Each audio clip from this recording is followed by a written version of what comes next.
Jadi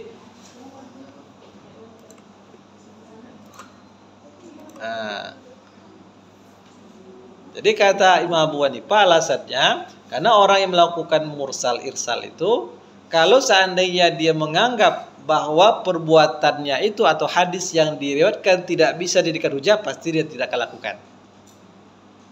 Tapi karena dia menganggap walaupun tidak menyebutkan nama ini atau dengan cara menyembunyikan, mursalkan, tapi dengan lafaz yang sikoh, orang pasti percaya, menerima, maka dia lakukan itu. Sama posisinya dengan sahabat yang melakukan tabi'in yang melakukan mursal. Nah, perlu antum lihat lagi sejarah mursal itu seperti apa. Dia tak sama dengan dhaif-dhaif yang lain. Dulu hadis mursal pada masa sebelum terjadinya fitnah, kalau itu terjadi keirsalan itu pada masa sebelum terjadinya fitnah, maka semua hadis mursal itu dianggap makbul. Anggap makbul. Sehingga At-Tabari pernah mengatakan, Ibnu Jarir mengatakan bahwa Ibnu Jarir itu seorang tabi'in. Dia katakan bahwa orang yang menolak hadis mursal berarti dia melakukan bid'ah. Bid'ah kalau menolak hadis mursal. Tapi itu ingat pada masa sebelum terjadi fitnah. Kapan fitnah terjadi? Tahun 40 Hijriah itu awalnya. Setelah terjadi yang fitnah, begitu maraknya munculnya hadis-hadis palsu, maka ini tidak berlaku lagi. Mesti diketahui siapa sahabatnya, tabi'innya. Tidak boleh lagi irsal.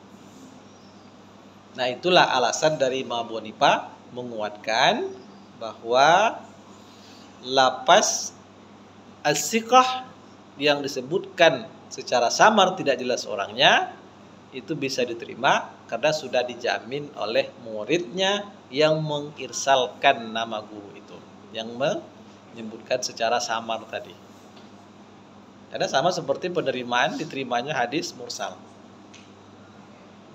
Nah, kalau sekarang kan dianggap hadis dhaif. Tapi hadis mursal pun tidak semua juga sepakat meninggalkan. Sebagian masih membolehkan karena dia kalaupun dhaif tidak terlalu dhaif. Dengan alasan dulu biasa melakukan mursal. Nah, kalau sekarang setelah terpindah tidak lagi.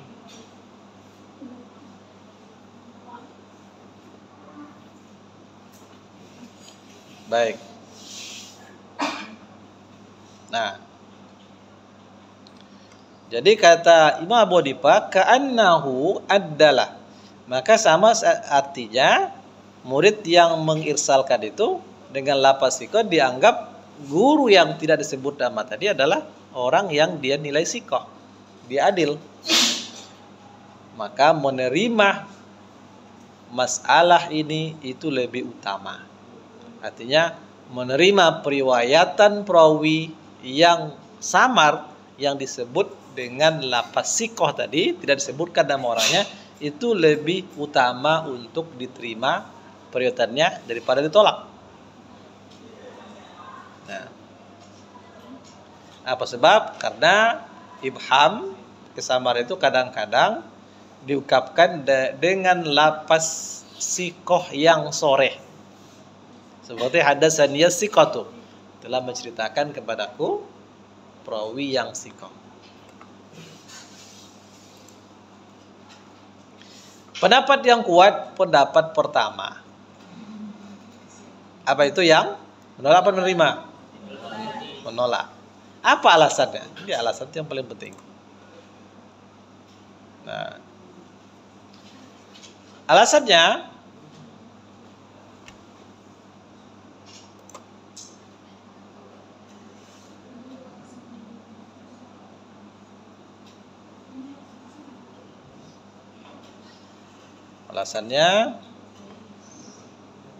hilang muncul. Annahu la yalzimu min tawsiqir rawi li sayhihi ay yakuna kadzalika inda ghairihi. Apa itu? Karena tak lazim pula atau tidak mesti. Tak biasa pula. Tak mesti pula. Seorang perawi menilai siko gurunya juga akan dinilai siko oleh orang lain. Karena pada kita kan berbeda. Perspektifnya berbeda. Ini tidak mesti. Kalau si A menilai si B itu orang yang siko, belum tentu si C juga menilai si B orang yang siko. Perbedaan penilaian dan itu banyak terjadi.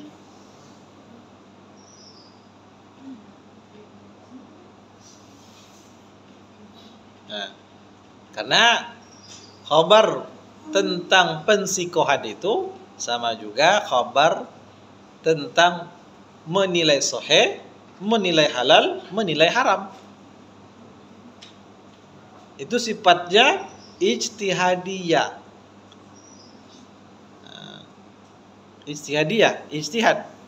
Sehingga mungkin sekali akan terjadi perbedaan pendapat di kalangan para ahli agama.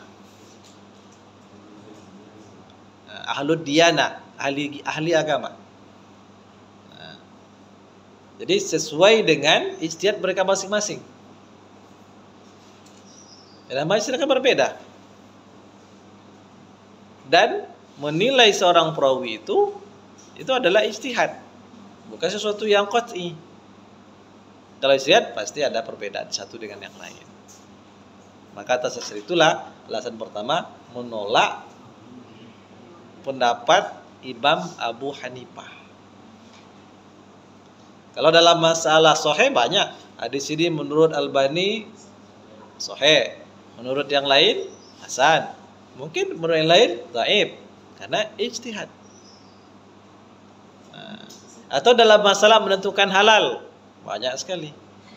Menurut ini semua musik itu haram. Menurut yang ini ada yang halal, ada yang haram.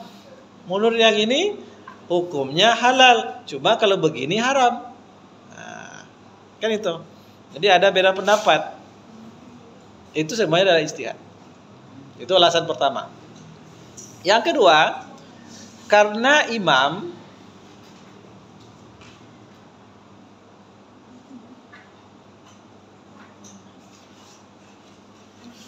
seorang imam kadang-kadang hanya dia sendiri yang mensikohkan seorang perawi atau gurunya tadi.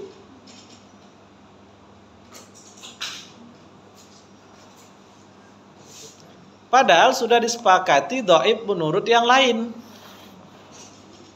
Itu juga terjadi. Menurut dia gurunya ini sikoh.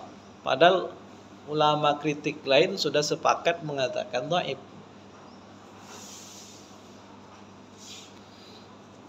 Karena masa dulu kan tak sama dengan zaman kita sekarang. Kalau sekarang media massa begitu mempercepat komunikasi kita. Kalau terjadi beda pendapat, sekarang bisa didiskusikan melalui media massa, media online, medsos. Coba kalau bayangkan pada masa Imam Syafi'i, imam kritik ini ada Facebook pokoknya, ada WA, ada Instagram. Mungkin tak banyak beda pendapat itu. Apalagi Google Meet, Zoom, bisa langsung berhadapan. Ulama Madinah, Imam Malik, ulama Basra bisa langsung Zoom, kan enak itu. Bisa langsung di FGD kan. Fokus group discussion. Ya diskusi lah, dimuzakarahkan lah maksudnya. Tapi kan itu belum ada. Sehingga wajar saja seorang imam itu dia sendiri yang menilai siko seorang perawi yang disepakati kedhaifannya. Karena dia sendiri maka dia hanya dia yang menilai siko. Berarti kayaknya kurang gaul juga itu. Itu alasan yang kedua. Yang ketiga, walianna itrabal muhaddisi an tasmiyati syaikhihi raibatun tuqa'u taraddudan fil qalbi. Karena seorang muhaddis menamakan nama gurunya itu dengan nama yang mendatangkan keraguan. Nah, nama artinya mendatangkan keraguan dari orang lain. Mungkin namanya si fulan ini orangnya ada, tapi apakah benar-benar itu orangnya? Sementara untuk menerima atau menolak hadis kan mesti dengan data yang benar-benar valid. Kalau ada yang menjadi keraguan di hati, sehingga itu merusak. Sebab dalam agama tak boleh ada keraguan-keraguan. Nah.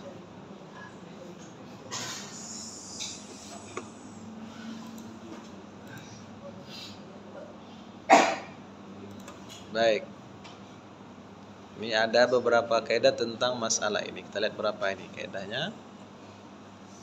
Ada 2 ya.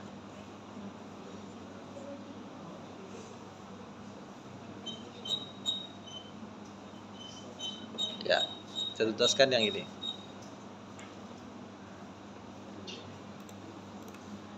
Ada beberapa dhabit. Dhabit itu artinya kaidah. Bersama dengan kaidah. Yang pertama, anna zalika ar-rawi al-muwassaq bi tilka as-sighah hadatsani as-siqatu qad yu'rafu bin-nasi 'alaihi aw bil istiqra'i min amali al-imam.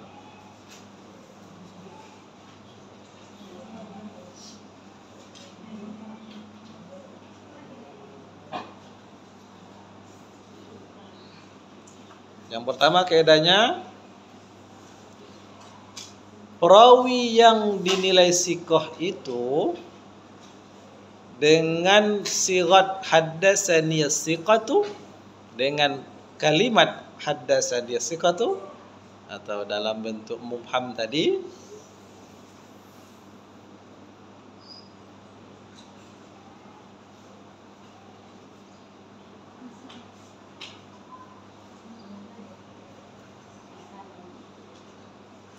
kadang-kadang dapat diketahui dengan adanya nas.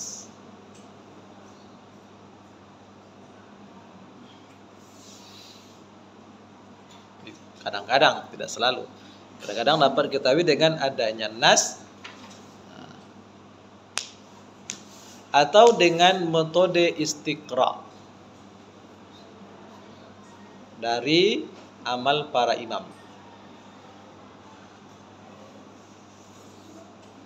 Maksudnya begini,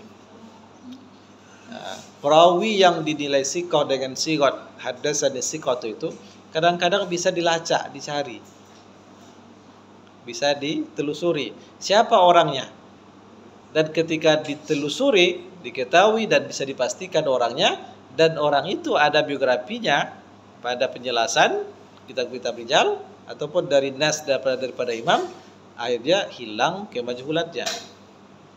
Walaupun dalam teks sanad itu disebut dalam bentuk as-siqatu, tidak dengan bentuk nama orangnya. Maka kalau Imam Syafi'i mengatakan hadatsani as-siqatu, berarti bisa dilacak orangnya itu, siapa gurunya. Itu banyak dalam kitab Al-Um. Dalam tadi Ustadz memberikan pengajian di Islamic Center tentang kitab Ikhtilaful Hadis. Nah, coba dilihat nanti. Itu ada di YouTube. Jadi sekarang kita bagaimana berusaha juga di media sosial itu memperbanyak hal-hal yang positif berupa kaji-kajian dan juga terus pelajaran supaya tidak ramai diisi oleh yang tidak baik di samping berdakwah. Maka sekarang Ustadz sering memposting itu. Nah, saya harapkan antum semua mendukung, tekan subscribe-nya biar YouTube pun juga ikut mendukung, menyebarkan. Dan kajian-kajian juga begitu. Kajian dari ustadz-ustadz yang sudah terkenal, keilmuan mereka itu bagus dilihat.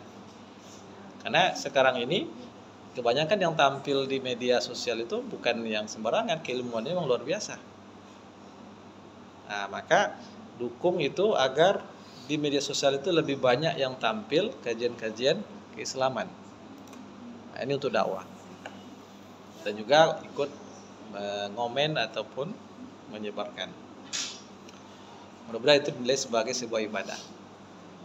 Karena beberapa yang lalu ada yang menelpon Ustadz, ada Ustadz doktor yang terkenal di Riau ini, dia menganjurkan begitu.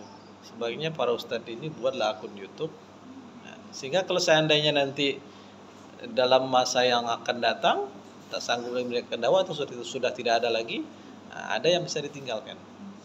Dan kemudian agar di media sosial itu banyak berkembang dakwah-dakwah.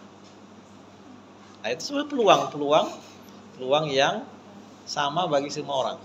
Mau orang memasukkan yang berupa maksiat itu bisa, mau berupa yang baik itu bisa. Maka berlomba-lomba dalam kebaikan. Baik. Nah, jadi kalau sudah seperti itu, istiqra itu untuk mencari suatu kebenaran informasi dari sumber awal pertama, itu nama istiqra. Nah, ini juga metode penelitian. Jadi kadang-kadang perawi yang dinilai siko itu bisa dilacak dan diketahui tek penilaian ulama kritik terhadap dirinya, atau bisa dilacak berdasarkan istiqra, melacak dari bagaimana pengamalan para ulama terhadap dirinya. Artinya begini, seberapa banyak ulama yang menjadikan hadisnya sebagai hujah umpamanya, sebagai dalil.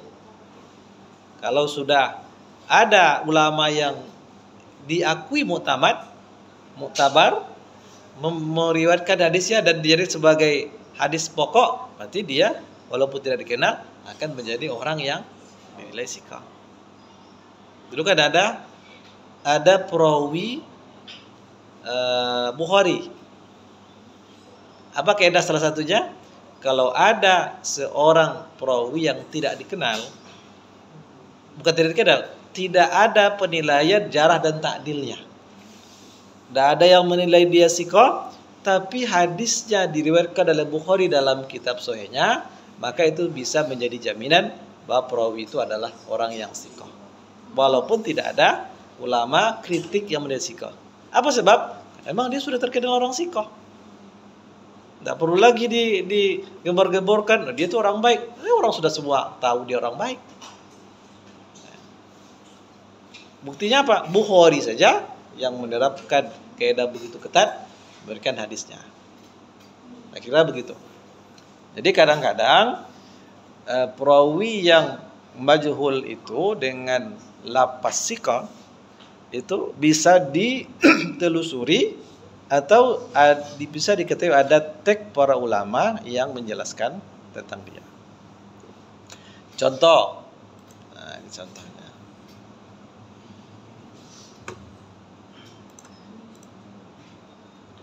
Apabila Imam Syafi'i mengatakan haddatsani as-siqatu anil Lais bin Sa'din, kata Imam Syafi'i, telah menceritakan kepadaku as-siqatu, seorang guru yang siqah, yang dia terima dari Lais bin Sa'ad.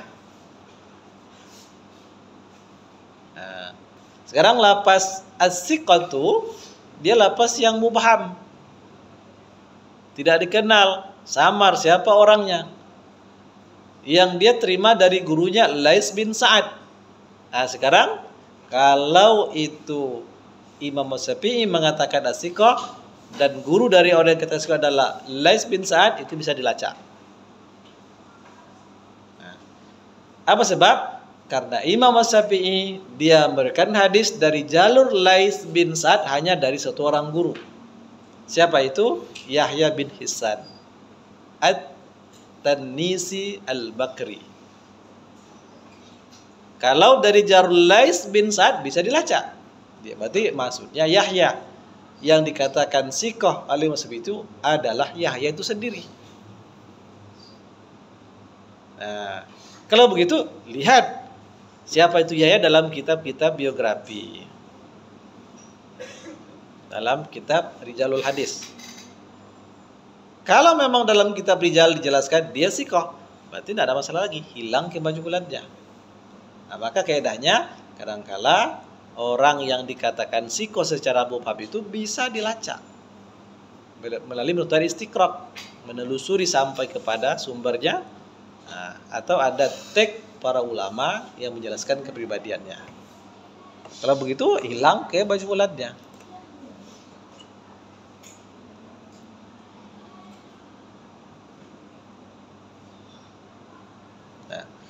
Wa in kana duna martabati siqati, dan jika dia itu tidak sampai pada level siqah, maka utumida fi halihi darajatul lati taliku bihi, maka dia bisa dipegangi sesuai dengan darjat yang pantas untuk dirinya. Kalau dia pantasnya hanya pada level soduk saja, berarti dia nilai soduk. Mereka ada 6 lapas jarah wa ta'dil oleh Imam Sakhawi.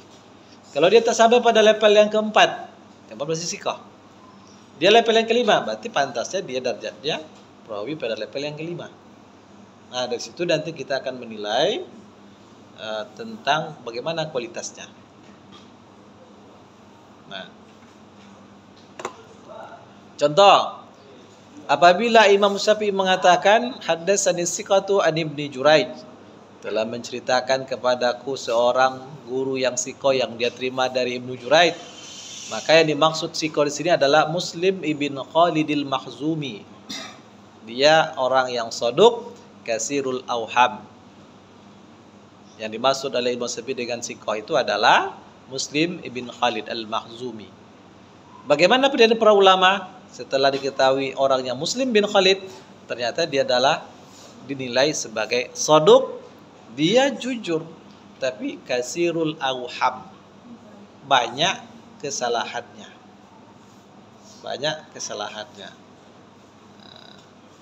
Kalau banyak kesalahannya, mungkin dia pada level umpamanya soduk, atau mahalluhus sidqu, itu kan masih level masih dalam kategori ta'dil, mahalluhus sidqu.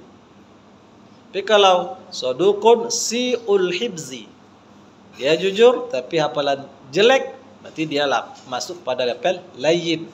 Kalau layyin berarti tingkatan pertama dari tingkatan jarah.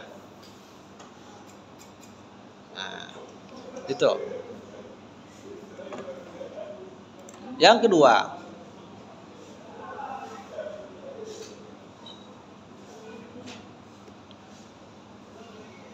anna hunaka farqan bainal ibham bilabzi haddatsani siqatu wal ibhami bilabzi haddatsani man la uttuhim. Nah, kaidah kedua, ada perbedaan di antara lapas ibham itu, lapas mubham. Yang satu lapasnya haddatsani siqatu, tegas mengatakan ada lapas siqah. Yang kedua dengan lapas haddatsani man la uttiham. Uttiham itu at-tuhmah bil kizbi. Kalau yang pertama, telah menceritakan kepadaku seorang guru yang sikoh, berarti guru ini dengan sore dikatakan dinilai sikoh oleh muridnya. Tapi kalau lapas yang kedua, haddatsani man la uttiham, atau ittahama yattahimu, attahimu. Nah, attahim. Kalau uttiham berarti dalam terpancul ya. Kalau attahim, kalau haddatsani man la attahim, artinya telah menceritakan kepadaku orang yang tidak tertuduh. Berarti orangnya baik. Dari sisi keadalannya, dia orang yang adil. Tapi dengan lapas man la attahim ini, itu beda dengan makna haddatsani siqah. Nah, apa bedanya? Lapas haddatsani siqah itu arfa. lebih tinggi, jauh lebih tinggi nilainya disebabkan li sarahatiha fit tausik, karena secara sore menyatakan kesikohan. Sore tegas dinyatakan kesikohan. Nah, tapi kalau haddasani man la attahim fa innaha, kalau lapasnya ini la tufidu bulughal rawi manzilatas siqah. Ini memfaedakan bahwa rawi itu tidak sampai pada level siqah. Kalau tadi kan langsung siqah. Nah, rawi itu siqah, minimal dia pada level yang keempat dari tingkatan as-sakhawi. Nah, sekarang kalau lapasnya haddatsani man la attahim, itu memang perawinya adil, tapi belum tentu sampai pada level siqah. Mungkin level yang kelima, adil, soduk, ataupun mungkin level yang keenam. Sebab la yalzimu min adami ittihamir rawi tawsiquhu min janibid dhabti wa ghayatul ibarati dafi tuhma duna ta'arrudi lil qad. Sebab tak lazim pula kalau orang dikatakan tidak tertuduh sebagai pendusta, tak lazim pula langsung dikatakan dia siqah, tak lazim.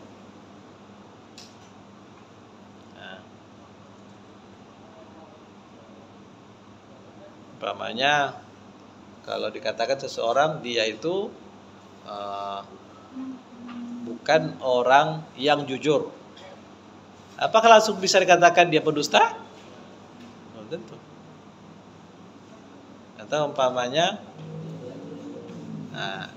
menyebutkan lawannya belum tentu persis seperti lawannya itu. Nah, kira-kira begitu. Itu kaedahnya.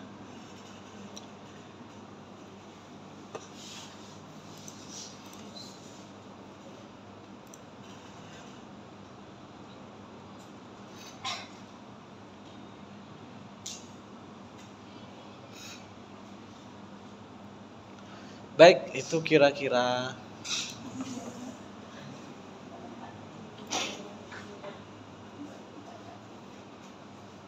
Ada pertanyaan? Nah?